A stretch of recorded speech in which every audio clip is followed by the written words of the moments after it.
السلام عليكم. بزاف ديال الناس ترفض لهم الدعم ولا وقف لهم وما عرفوش السبب علاش وقف وعلاش ترفض وشنو خصهم يديروا.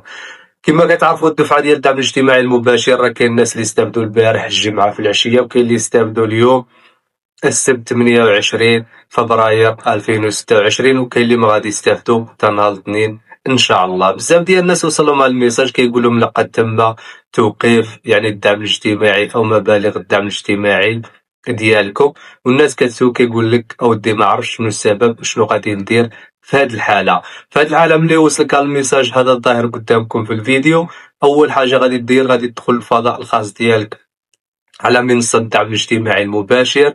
غادي تمشي للطلبات، كتكليكي على الطلبات، كدير عرض التفاصيل، كيطلع لك السبب علاش وقف لك الدعم الاجتماعي المباشر.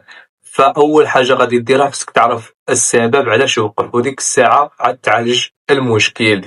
وكذلك يعني يمكن لكم تتصلوا بالارقام ديال المصلحه ديال الدعم الاجتماعي المباشر الواضحه قدامكم في الفيديو باش تسولوا وتستفسروا علاش توقف لكم الدعم وشنو المعمول في هذه الحاله. واللي عنده شي سؤال ولا استفسار يخليه اسفل الفيديو.